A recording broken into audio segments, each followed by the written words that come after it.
boy, stop being lazy.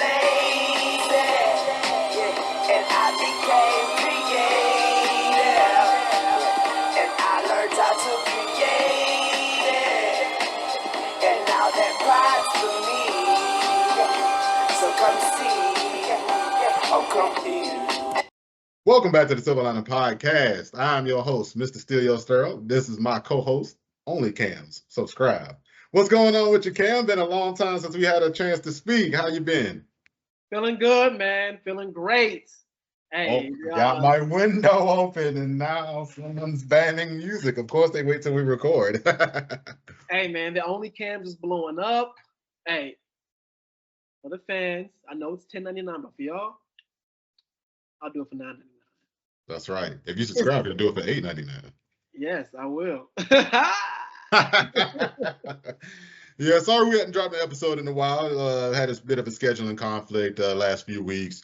I started a new gig, and so I've been getting off later.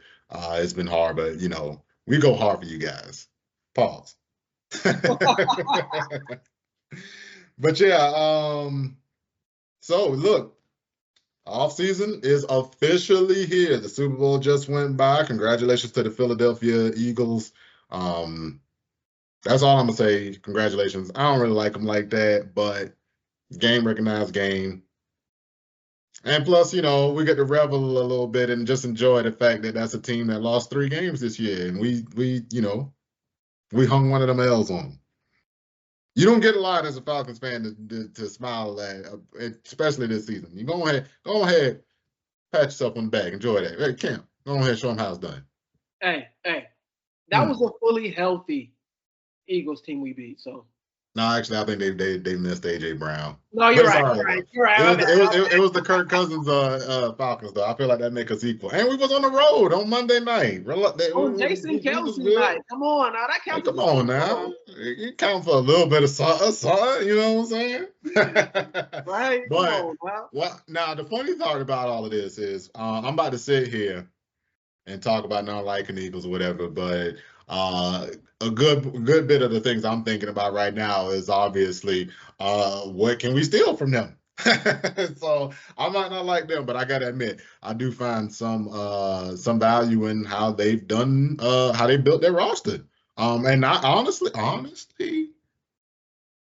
for the better part of the last 20 years. The Eagles have done a great job. Really, the last 25 years, they've done a great job building the roster.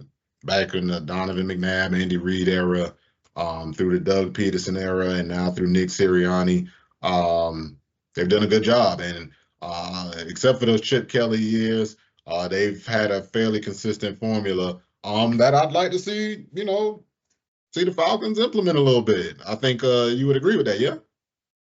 Yeah, their formula seems to be the complete opposite of ours. They heavily invest in their trenches. Right. And then they spend money in free agency on some of the flair pieces, the receivers, the AJ Browns, the pieces that you can't normally find in a draft just ready-made like that. Sometimes you can, but not oftentimes can you find just a guy who's ready to be a number one like that. I love what Howie Roseman does as a GM. If anybody, he has his seat couldn't be any colder. I'll put it that way. Yeah, especially now that they've closed the deal. Especially, and he has two championships on his belt. He does. That's what happens when you heavily invest. And 3 appearances. That's what happens when you bring in Mekhi Becton. That's what happens when you draft Lane Johnson. That's what happens when you fortify the trenches. The Falcons. And the new center, I can't remember his name right now. I keep wanting to say Cole Strange, but that's the wrong team. That's also, they have a really good offensive line coach, one of the best in the league. At the moment, I can't think of his name at the top of my head, but I know people talk about him and how well he knows how to implement his scheme, how he knows how to develop talent. That's something you need as a team. And I can't give too much credit, talk too much shit about the Falcons because considering our offensive line has been pretty cohesive the last couple of years. We've been able to run the ball. Pass protection has been shaky at times, but our O-line has been serviceable.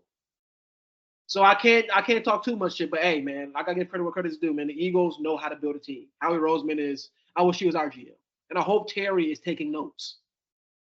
Yeah.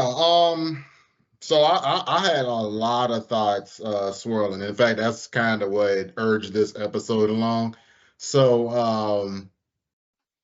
wow, you touched on a lot of things that I want to touch on. So, when I look at the Eagles, right, I felt like, in some more recent episodes, I had been heavily pondering and even advocating that maybe the Falcons need to look at cornerback, maybe even a little bit more than a pass rusher, right? I say this because historically speaking, most pass rushers, they're not going to flourish in the first year. Like, you can get a Jared Verse situation, you can get a Micah Parsons situation, but you can also get a Vic Beasley situation. You can also get a Tack McKinley situation. You can get a Jamal Anderson. I'm naming Falcons guys because every time it seems like the Falcons take a pass rusher, these are the guys we taking. But when we take a corner, we taking AJ Terrell. We taking Desmond Trufant. We taking Robert Alford. We taking D'Angelo Hall. We taking it's another one I'm thinking about, but we missing. But point being, and look, these are different regimes. That is not how it works.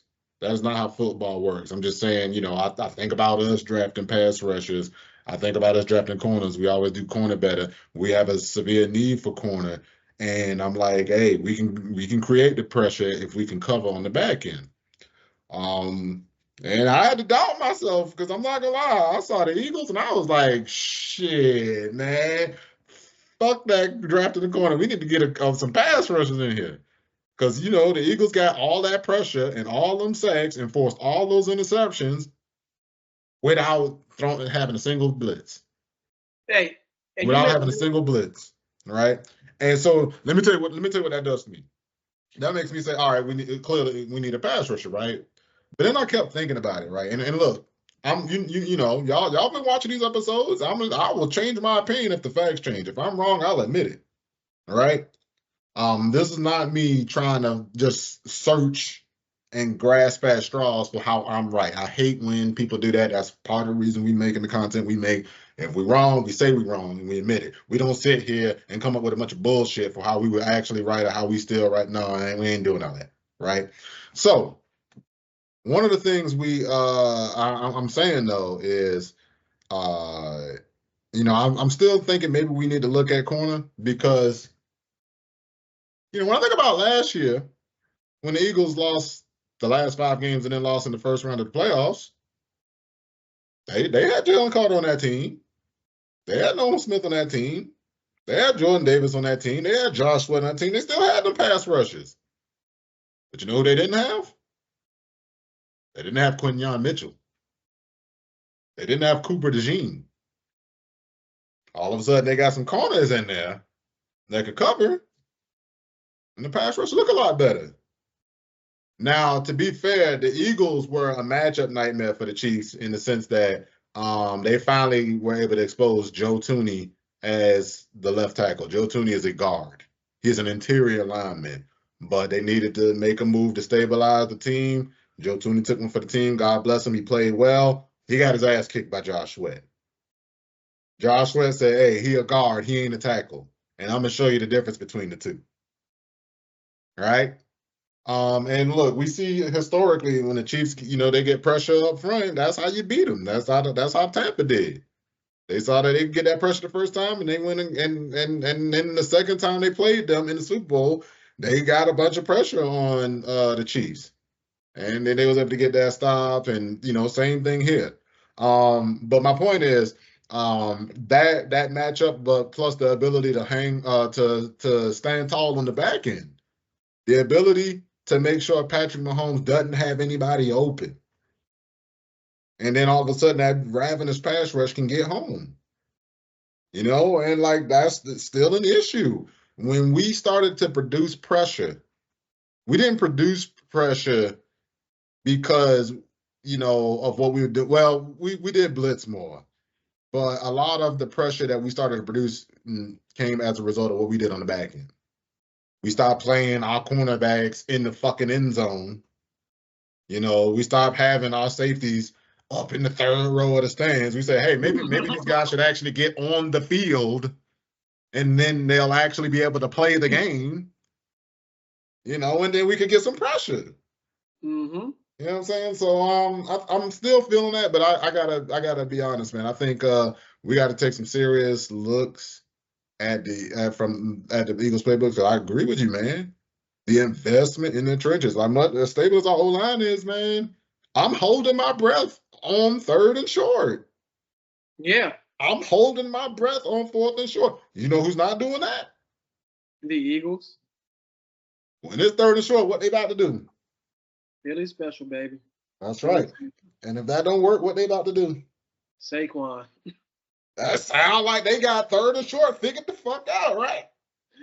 I love it, baby. Hey, and you know what's funny? And more recently as well, I've seen them do it a couple times. They did it in the NFC Championship game, and they did it in like the first 4th down play in the Super Bowl.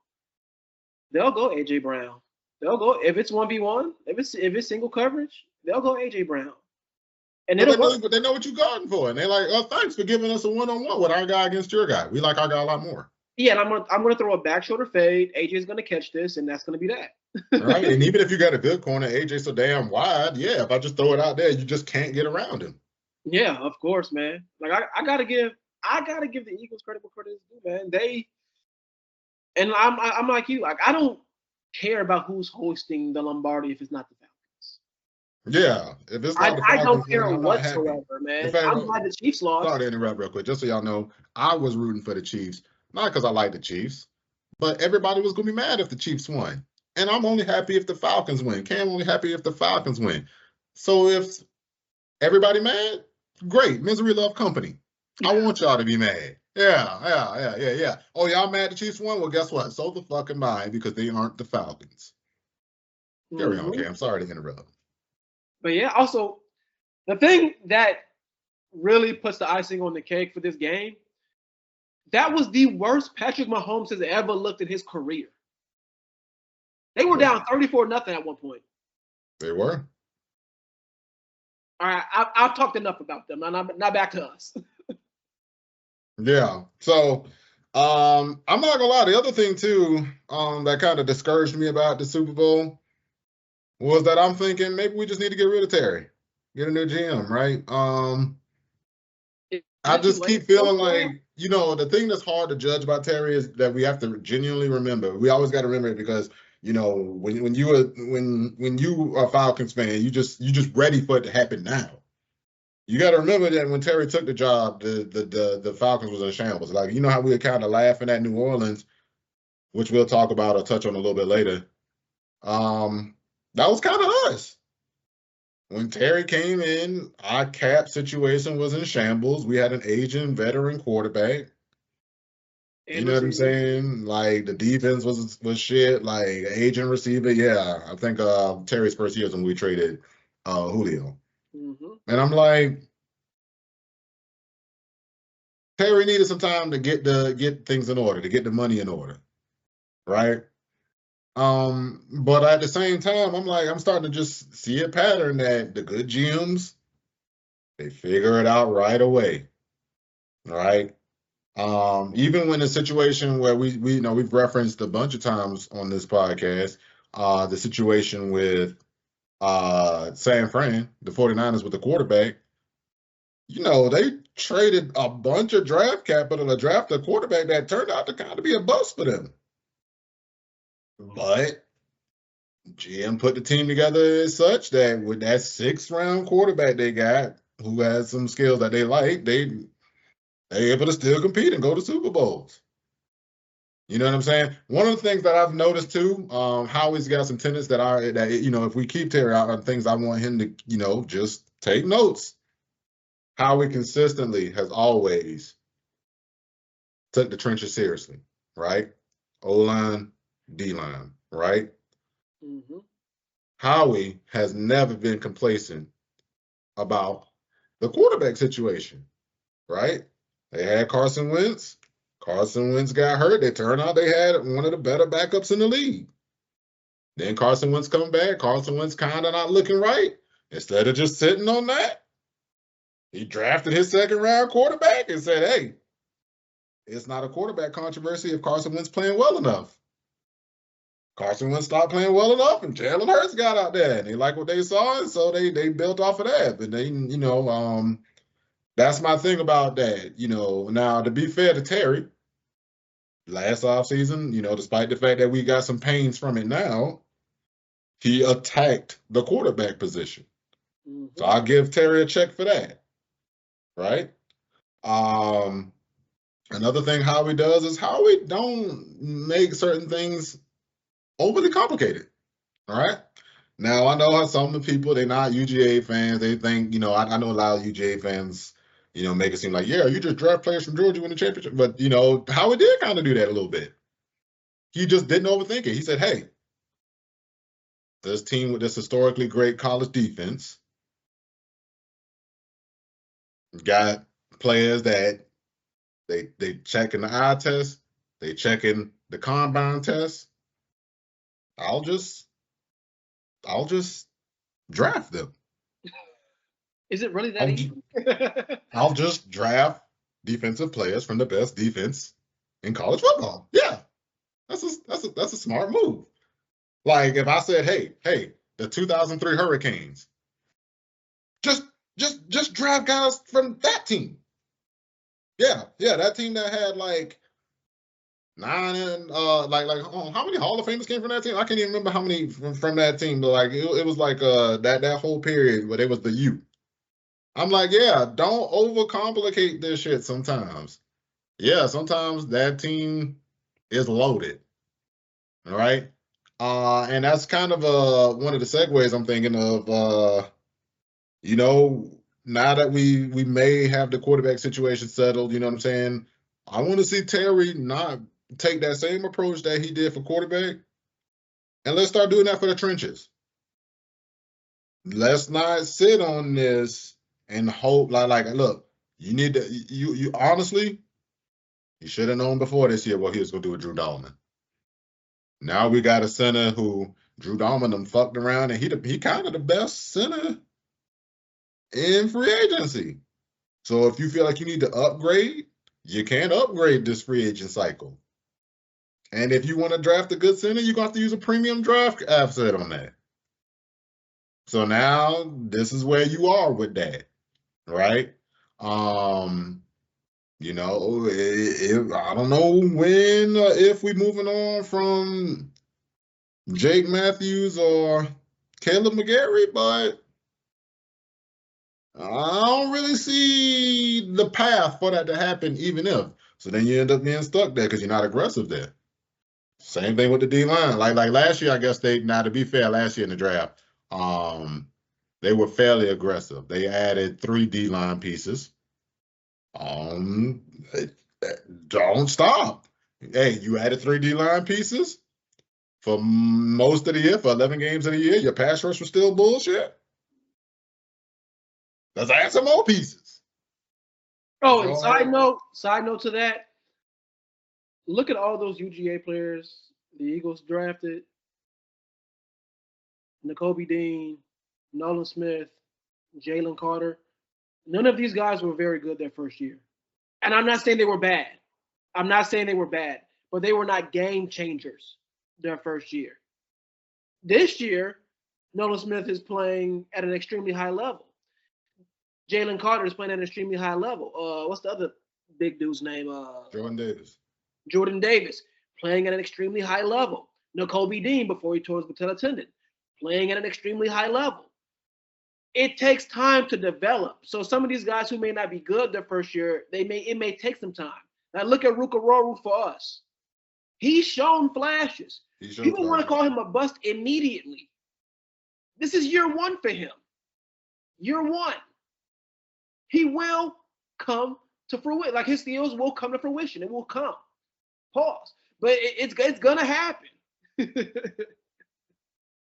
I wasn't even thinking. It's Sorry. gonna happen. Go ahead. But yeah, it's gonna happen, man. I see the potential with him. It sucks that Braylon Trice got hurt, but hey, him coming back next year is like is an additional free agent signing. We're getting somebody we didn't have last year. and Yep. I had high potential. I believe that he can produce something. It might not be to the level of like a Pro Bowler or an All Pro, but I think he'll be able to produce some pressure, produce some sacks, hell, do better than what what's his name, Right, Carter's Donnie? been doing. Oh, yeah. Yeah, he can do at least that. He He can can at do. least be better than He that. can play better than Carter. Yeah. He can do that. I know that for damn sure. So I'm optimistic. And what you said, like, hey, we got 4 picks in this draft, and we haven't gotten to that point yet. But hey, what we gonna do about Kirk? We gonna trade him? We gonna cut him?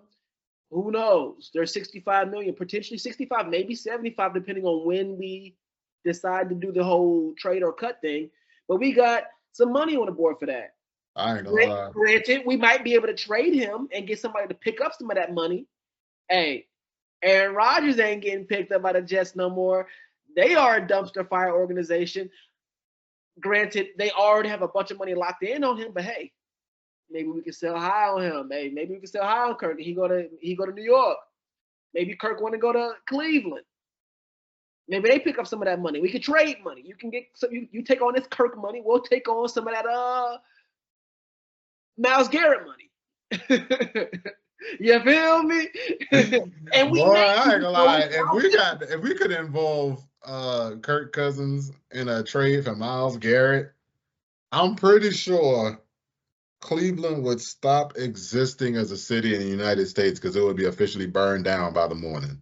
No, because we will throw in Kyle Pitts too. We ain't gonna be stingy. Come on. But they already got a tight end. They do. They got a tight end at least of late has been a little more proven than ours. Obviously, you know, Kyle Pitts' first year, I'm thinking Joker's about 1,000 in the season, but outside of that, yeah, Joker's been producing. So I'm like, but you know, look, man, the thing that people got to remember about trades too is you only need one person to be a sucker. That's why you do the whole dance. I don't need 30 teams to think this is a good deal. It just need one team to be a sucker. Hey, look at LA. I'm not gonna lie though, man. I wish the Luka trade. I know it's a different sport, but yeah, all you need is one sucker, bro. one sucker. Shit, that was fucking Nico Harrison, man. He got tired of Luka being fat, and I'm like, man. And then let me tell you what got me though. He started talking about guys being hard workers, and then dropped Shaq name, and I was like, fire this man.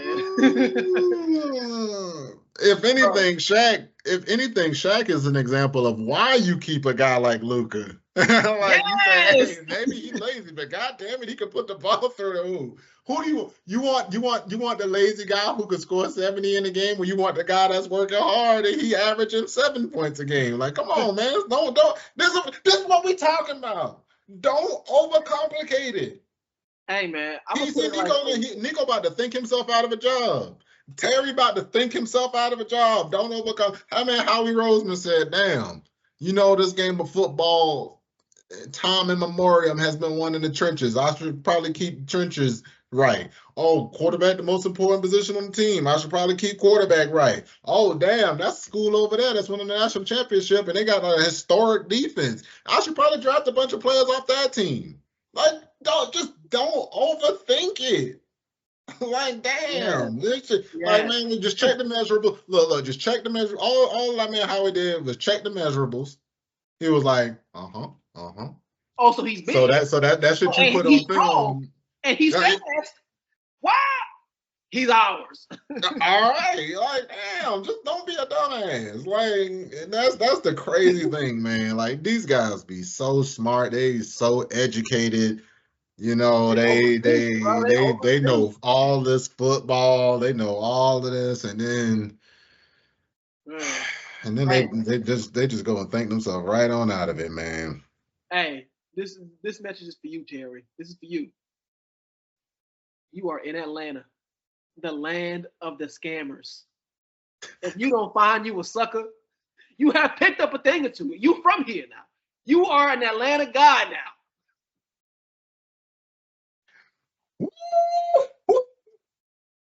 Hey man, that is the truth, yeah. Yeah, they do that shit here, man. What that man Chael Saunders said, I think he said this about Anderson Silva, but I'm gonna apply it to Atlanta folks. He said, Andy Silva, he's like, he's not even from a bowing culture. You bow at someone in Brazil, they'll hit you over the head and take your wallet. That's how they do that. That's how they do you here. That's how they do you in Atlanta. They're like, yeah, you bow somebody here, they'll hit you over the head, take your wallet. Exactly. And they'll probably drop off in your car too, to be honest. Hey, look, hey, Calvin Ridley done been carjacked here, just so y'all know. I'm looking at the camera, so y'all, in case y'all think I'm lying, go ahead and look it up. Calvin Ridley got carjacked here. There's no doubt they got carjacked. Them boys don't play. Them boys don't play. Them water boys don't play. Like, you were in the land of the scammers, Terry. Come on now. Come on, Terry. Let's see you make something happen. You know what I'm saying? Let's put us on the right side. Now, to be fair too, another thing too I want to be fair about now was I think the thing I really want to see is I want to see Terry make a big move for a pass rusher. The reason I say this is because if we being real now, you know, sometimes you gotta remember how you got to the point where you are now. One of the things that happened last year, you know, we mad at Terry about the pass rush, but you know, going into the season last year when Terry pulled off a trade for Matt Judon and signed Justin Simmons, we was like, this man Terry putting in work. You know, it just didn't work out. But we didn't think if I didn't think that was a bad move before then, I won't say that he should have thought that was a bad move now, right? I thought it was a good move then. He thought it was a good move then. Both of us wrong. So I'll give him some credit for trying to address it, even by trade. I'm like, nah, man, get you an alpha, get you a Titan. And I'd prefer Micah Parsons. Yeah, because he's younger. Because he's younger. That's what I prefer. That's why I would just prefer him because he's better for a switch between 3-4 and 4-3. Like Garrett, kind of more of a 4-3, and like Garrett got to be like 280 pounds by now. Ain't no way he's still 275. But I mean, he could be. He's big as hell. He's tall too. But yeah, Garrett. I mean, don't get me wrong though. I would love Garrett too. I don't really care. I want a pass rusher here. I want a pass rusher. Hell, maybe we'll sign Josh Sweat. You know what I'm saying? Maybe he'll be a little bit more in our price range. I would like to see us like really go in for a top tier guy, but I'm not gonna lie though, with the way the cap's situated. We gotta figure out Kirk first. If we keeping in the buck, like Kirk is the first domino that has to fall. Look, this is not gonna be the best offseason for us with the resources we got now, but I'm like, hey, look, no offense, guys, but y'all might need to figure it the hell out because look, when we talk about job security, I'm like, hey, we kind of hitting the part in both of y'all contracts where, like, you know, some promises need to start being fulfilled. You know, when we signed Raheem, we thought, all right, playoffs. We didn't think Super Bowl. We didn't think NFC Championship. We said playoffs. We said division. That didn't happen. That means the goal for next year has not changed. So that would be 2 years for Raheem now. With Terry, you know, I cut him some slack. You know, he had to get it right in the first 2 years, but I'm like, all right now. That was another year. Arthur Smith at 7-10 that third year. All right now. That was a year 8-9 with Raheem. Then, like, I'm starting to see that, you know, you got 4 seasons as a GM and no winning records. You ain't like forget playoffs for a second. You have not managed to win 9 out of 18 games, or field a team that can win 9 out of 18 games in your tenure. Now, where are we gonna start saying, you know, all right, Terry, man, look, I understand the situation being the situation, but the situation is the situation. It's football. All right. Honestly, anything other than getting it done is an excuse. You know what I'm saying? I mean, guys like hell. We didn't in Howard Roseman time as GM. We didn't see him win a Super Bowl with a backup quarterback. You know what else is a real feather in the cap? He did it with 2 different head coaches. How many GMs can say that? How many GMs can say, "Hey, I have won a Super Bowl with 2 different head coaches, 2 different quarterbacks"? He's the best GM in football. Like, you at least got to consider it. Who You know, better? they got some good GMs elsewhere. You know, proud of the Lions. They done turned that shit around. Great job there. Good job by what the Chiefs done put together. You know what I'm saying? But I mean, most everybody there doing it with the same pieces. You know, not the same pieces. I know when you know the Lions turn it around, but their success has been all Dan Campbell and Jared Goff. The Chiefs' success has been all Andy Reid and Pat Mahomes. You know what I'm saying? My man Howie has done it with Doug Peterson and a combination of Carson Wentz and Nick Foles. You know, Carson Wentz took care of most of the regular season, but Nick Foles did his thing in the playoffs. And then he did it with Nick Sirianni and Jalen Hurts. And you know what the funny thing is?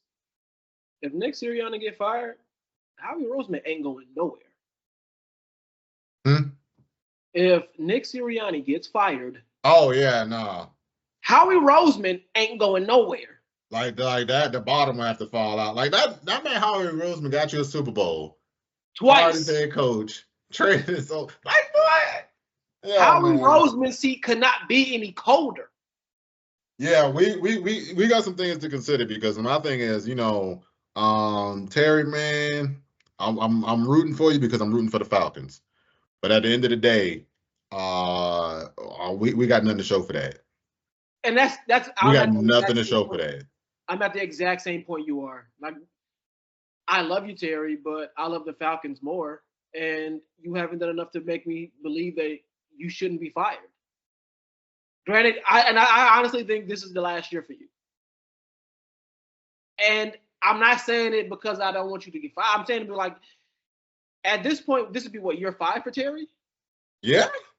If we don't make the playoffs this year, last year, new coach, figuring out the quarterback situation. Like, if we don't make the playoffs this year, bro, he gotta get fired, bro. And if we don't make the playoffs again this year, do you fire him and Raheem? Bro, yeah. But we gotta see how the roster shakes out. I mean, look. It's February. We don't the football.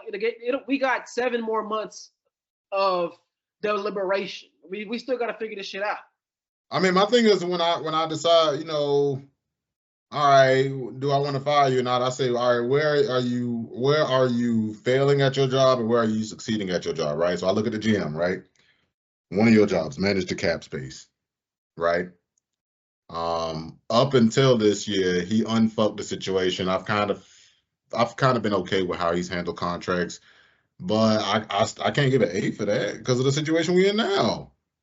We kind of like back to where you took this job over at. You know, like now pieces are, some pieces are different, you know.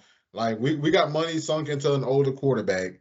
We just happen to have another quarterback on the roster that's going to be playing games for us. But, you know, we got money sunk into the quarterback, and if you cut him, then now we got a bunch of dead money on the cap. That's also something you had when you took over as GM. And I can't be mad about that, considering I wanted him to make that decision.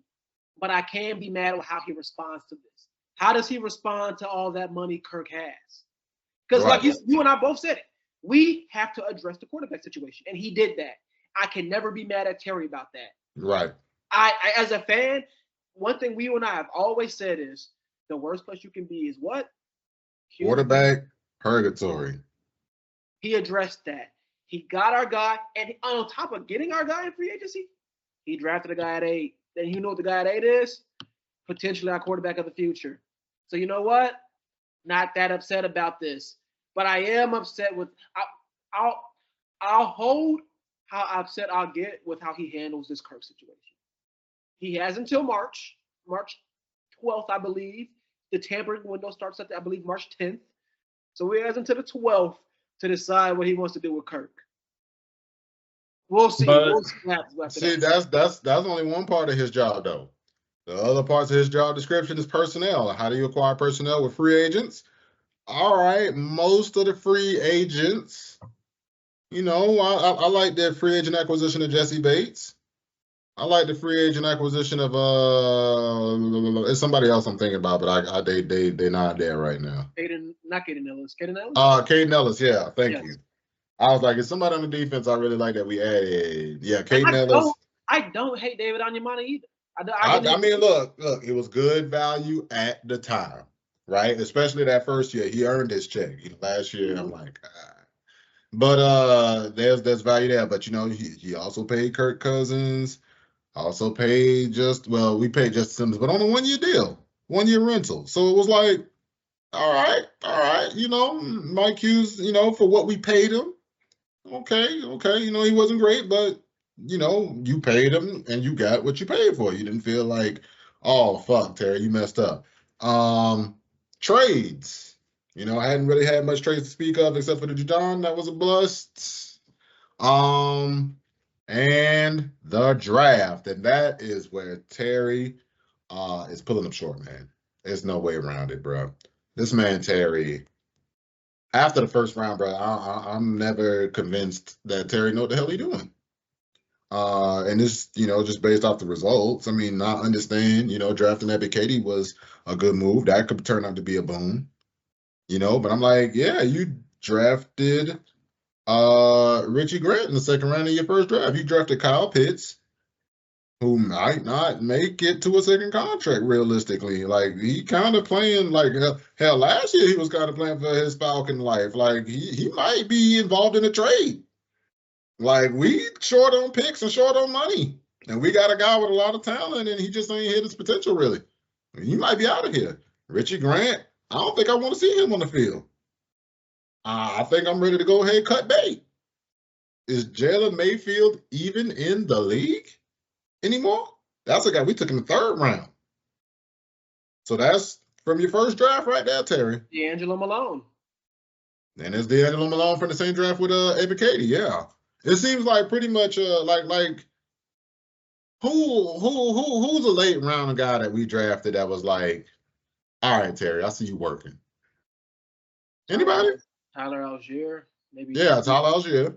And then you turn around and took, and then you turn around and sucked all the value out of his position by adding Bijan. Drew Dalman. Oh, Drew Dalman's a good one. All right, I'll give you that.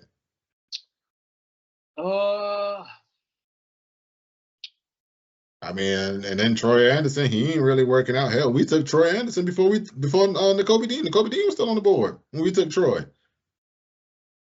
The fact that we have like a vendetta against Georgia players, like them playing at home is gonna make them play worse or something. I don't get it. I don't get it.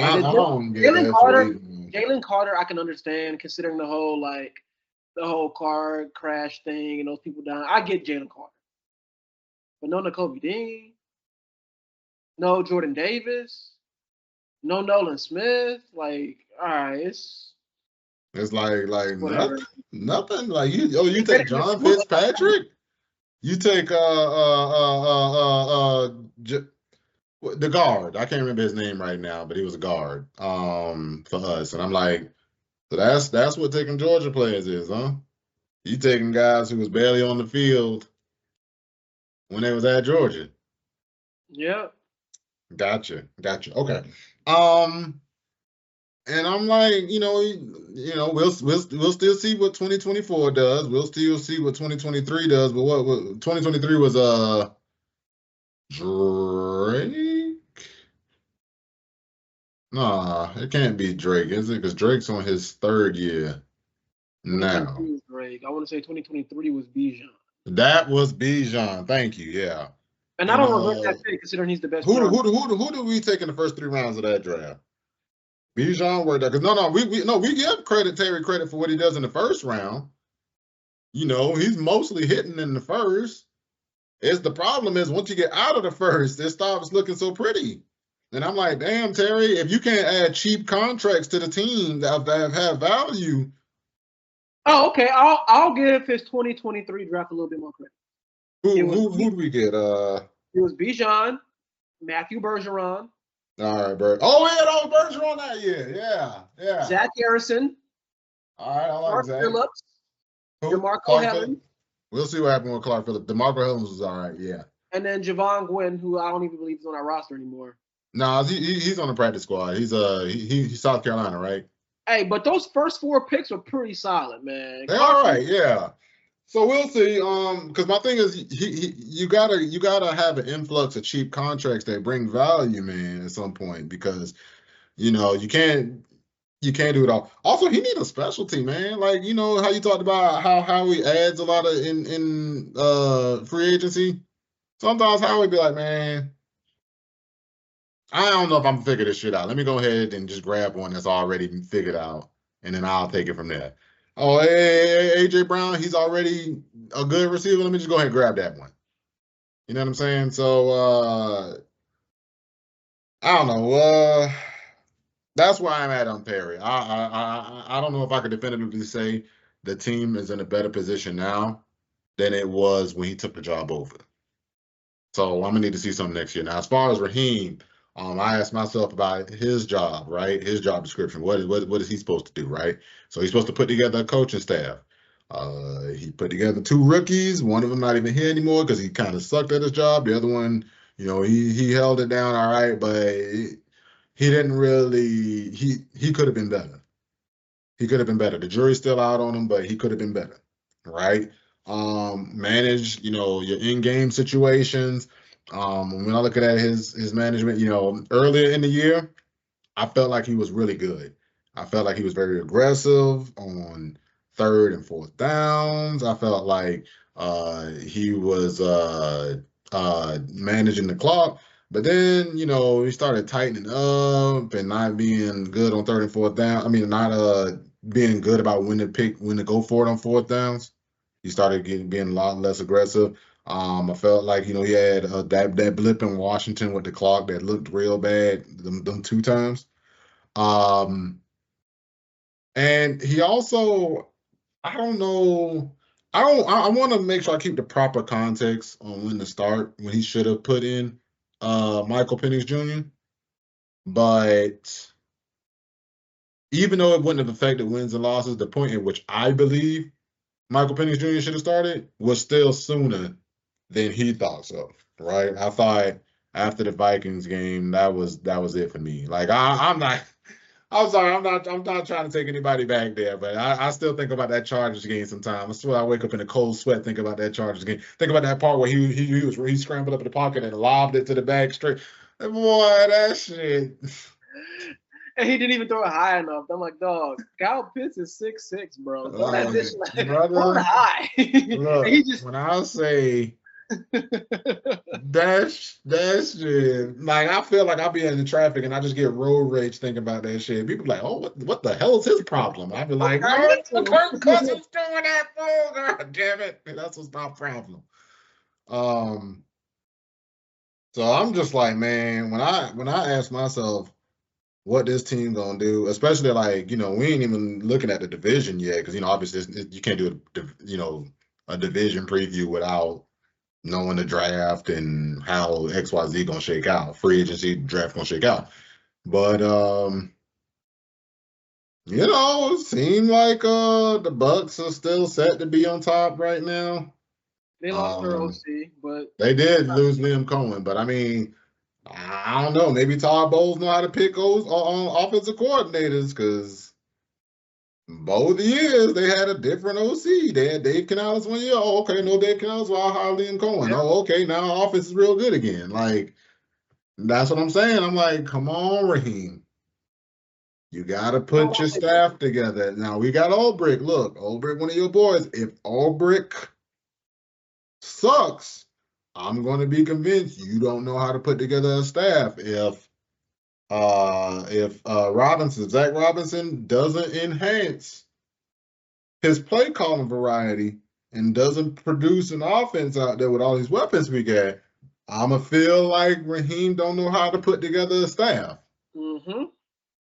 And if you're not, and that's extra important if you're not extra hands-on with the X's and O's. All right. So I'm like, all right, Raheem, now this yours too now. Like, I feel like the only reason Arthur Smith got 3 years was because, that was kind of the deal. All right, we know the first 2 years this team's shitty. And honestly, I think Arthur Smith might have still got the 4th year, but then we got smoked against the Bears and the Saints in New Orleans. I was like, Yeah, after that, man, you had to get that man to heave ho, bro. You had to grab him by his collar and his waistband and just get that guy the fuck And out he of here. showed his stubbornness, his Matter of unwillingness, fact, get him priority delivered by FedEx. to change, man. That shit was very evident, dude. Yeah, that's what I'm saying, man. And I'm like, hey, man, look, Arthur Blank, he on the clock now. That man got he long in the tooth. He ain't got time to be effing around. He want to see his shit before he passed away, dog. He in his mid-80s, dog. Arthur Smith is And on those look, I will say this much: as these first round picks hit, even if the whole team's not great, it makes the job look more prestigious. You be like, damn, I got this team with all this offensive first round talent. Da, da, da, da. Yeah, I totally want to coach there. Mm-hmm. And speaking of coach there, boy, I wonder what deal they offered Kellen Moore to get him to come coach New Orleans. I'd have been like, man, I just won the goddamn Super Bowl. With I'm the gonna coach. roster that stacked, now I'm gonna go to New Orleans. I'm like, if I just won the Super Bowl, though, yeah, that's what I'm saying. I don't want to go to New Orleans. Hey. And this not even about being a Falcons fan. I'm like, man, I don't want to fucking risk my livelihood there on that situation. You think I want to risk whether or not I'm gonna have a job 2 years from now on that situation? Like they're gonna have to give him the Arthur Smith deal. No, because he's good enough. He's a Super Bowl winning OC. If he gets fired as a head coach, he will get another job as an OC. No, he'll get one as an OC. That's true. But I mean, ideally you want to stay there. You ain't got to move. You ain't got to keep taking your kids in and out of school and move across the country and shit, or being away from your family because maybe you don't want to move your kids across the country. So now they got to stay there while you live in somewhere else. You know what I'm saying? No, that makes sense. That makes sense. But yeah, I agree, dog. I don't know what would make him take that job. I personally wouldn't have just because of their cap situation, their aging roster, their lack of talents. But hey, man, after he won that Look, Super Bowl, they said, "Hey, you can't leave. I know you just won a Super Bowl with your team, but you can't go back. You staying here." look, I would say there's two ways of betting on yourself, man. You either believe in yourself to turn New Orleans around, or you believe in yourself to get a better opportunity next year by coming back with Philly one more year.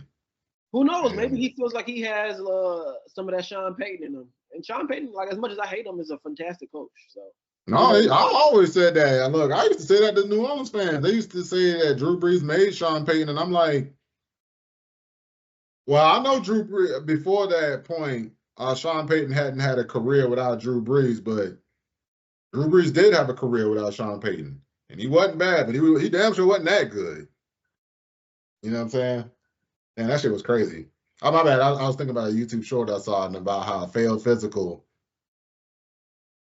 moved Brees to our division, moved Nick Saban to Alabama. Yeah, it's crazy. And when we gonna get our look like that? When somebody failed physical, gonna redirect somebody to us? Hey man, maybe us getting Michael Penix is the game changer, bro. That unconventional quarterback move, because we could have been stuck. Maybe that's with Kirk Cousins. I'll think about that sometimes too. That we could have been stuck with that. Kirk, and the thing is, Kirk. Hey, you ain't getting your franchise. Most teams ain't getting a franchise quarterback at pick 15. You're not. Most of them aren't. But So hey, that's what the way I look at it is, man, Terry did the one, and the jury's still out on it because we still need to see how he actually performs with the full season. But it's looking likely like he made the right call by getting Michael Penix. I think you're right. Matter of fact, not even I think you're right. I hope you're right. Because we don't know yet to say that. And it's hard for me personally to stay unbiased because, I had the feelings I had at the night of the draft. And honestly, figuring out how we're going to cover draft on the podcast is going to be tough for me because I think one of the things I'm gonna take up is I'm going to just stop following all of these players like I normally do. Like normally I follow all the players and I watch film on them and this, that, and the third. And then when the Falcons ultimately pick a guy I totally was not thinking we was going to pick, I get disappointed. I get mad. And then I forget to step back on the situation. I forget how I felt before we drafted him. I loved Michael Penix. If you would have told me in November of last year Not 2024, but 2023. November of 2023. Hey, you've been watching this guy, Michael Penix Jr. Do you want him on your team? I would have said, fuck yeah. I would have threw my arm out. Throwing that shit saying, hell yeah, I want Michael Penix on this team. Right now. No, I don't wait till the draft. Tell him to drop his shit. Tell him to come on to Atlanta. We'll teach him the playbook in 2 weeks. And he's gonna be making a playoff push. No reps in camp. Like, man, Washington out here like, damn, but we need him still. With the season's not over. I'll figure it out. If you would ask me then. Right? And then I got upset that we picked Michael Penix Jr. because not because I thought he was bad, but because I was thinking that Falcons was going to take somebody else. You And know we what had I'm saying? already signed Kirk Cousins. We had already, I mean, that's what I'm saying. That goes into them thinking they was going to take somebody else. They tricked us.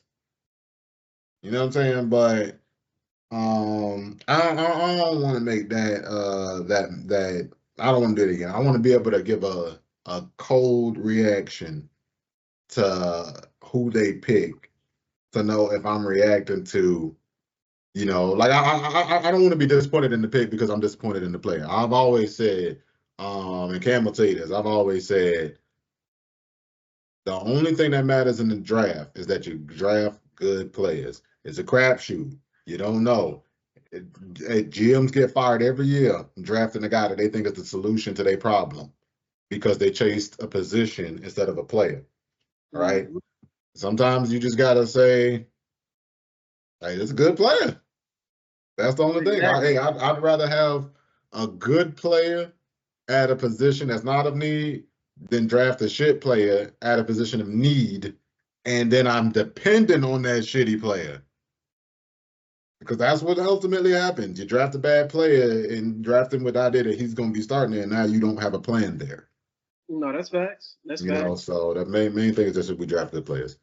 All right, 50 minutes. I think we can go ahead and start putting a bow on this thing. As you guys see, had to hang the Falcons jersey back up. That's how you know the offseason's official. The goal was always to let them earn their way back up there, but, well, the wall would stay bare if I had to do that. So I figured, all right, off season.